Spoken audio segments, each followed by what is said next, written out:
Today, ladies and gentlemen, we're going to break down the portfolio. A lot has changed in this dividend portfolio because as we go back, like every month, I do a full update. And exactly 4 weeks ago, the portfolio was dripping $4,597 in them beautiful dividends. And it was worth about $112,500. But man, a lot's changed since then. The markets in the last 2 days alone have been so rocky. My account is now down to about $107,000. And that's even with me adding contributions to it, which means we're down about $4,000 just in asset equity there in the price of these stocks fluctuating. Luckily, my one account here is still wonderfully in the green, and the one that was doing the best at the beginning of this year, this guy right here, Tesla. But we're going to break all of this down for you guys at the end of the month dividend portfolio update. So let's jump right into this.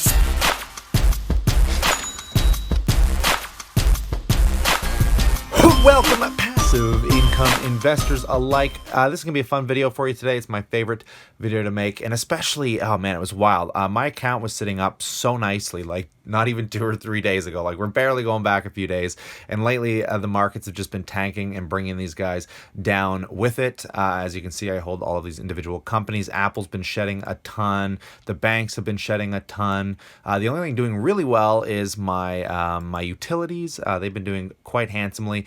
Now, the stocks that I've been buying that I mentioned in the past is I've been buying some British American tobacco on my buy list. I bought some GEO Group in my tax-free savings account here. I picked some more shares up in this one to buy company.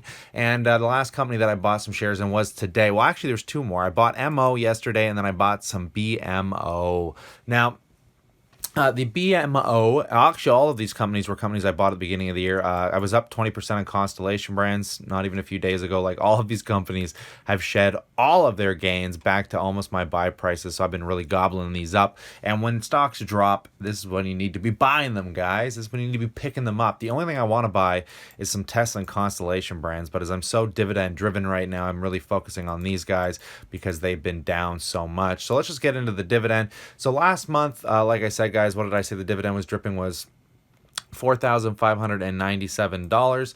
Today, if we add up the number in both my dividends for me purchasing Altria Group, British American tobacco, if you go back to that video and watch this one, you'll see the differences I got in these prices now and how much they've changed, except in Constellation Brands. But if we add this up, we got $1,262 in the one account, and plus the purchases I made in GEO Group and Bank of Nova Scotia in this account, we can see that I've got $3,481.60. If we add those two numbers up, we end up with $4,743.93, which is damn close to that $400 mark that I'm driving for. And what I mean by $400 is if we divide that out by 12 months to a year, on average, we're going to be bringing in almost $400. We're about to cross that line, which I'm very much looking forward to for the first time in my dividend investing history. And a lot of you are probably saying, wow, so you've shed $4,000 just basically to make an extra, $50, $30 a month. Is it really worth losing that much in equity? Yes, baby, it is. Because in the long term, guys, this account has been doing quite amazingly. And actually, before I show you the account performances, I'll really quickly show you that I actually made these purchases. So you can see them right here. So we have May 31st, I bought MO, which was, why does it say May 31st? It was the 29th, the settlement date. That's why. Transaction date was the 29th. I'm like, that didn't do that today. And I did about $500 of MO in this account that we have here a little earlier on in the month, in the 15th. So about literally half a month ago.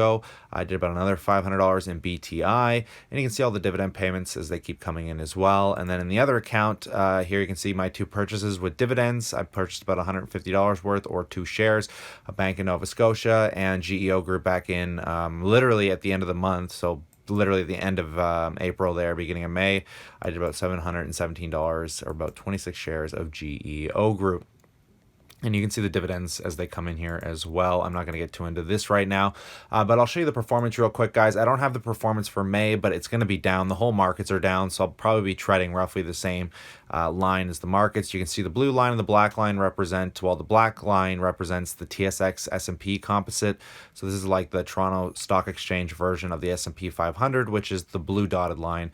And then the blue line is my regular trading account, and the tax-free savings account is the orange line.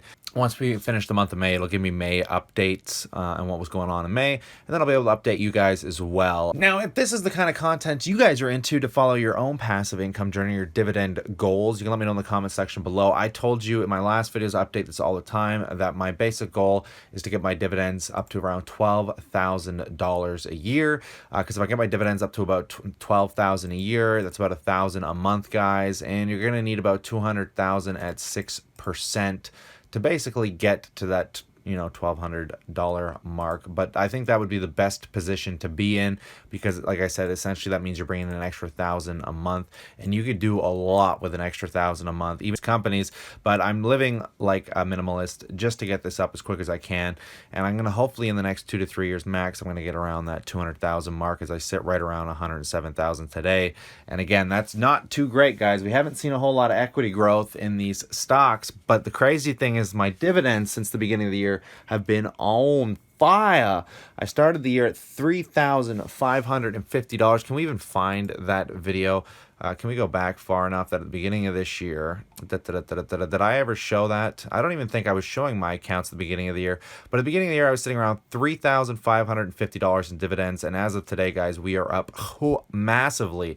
And I don't even think I honestly showed this back then, because I was a little nervous about showing my accounts. Not like I care anymore, but I can't even find a video on here back then. But here we got, you know, the last one that I made, and this was 2 months ago when I was dripping $4,295. But I started the year at $3,550 a year, and right now we're banking in a crazy amount, guys. So I mean, that's $1,000 increase since the beginning of the year just from moving some shitty assets around. Again, you think I'd lose a lot in equity, but we're still way up overall. I've had some really good capital gains in these accounts, so we'd have to drop a long ways for me to actually hit back to that bottom where I'm just equal to the basic indices. But like I said, guys, I hope you enjoyed this quick video, something a little different for you today, my portfolio update. So remember, consider subscribing. I love you guys very much. Stay cool, stay awesome, and I look forward to chatting to you very soon.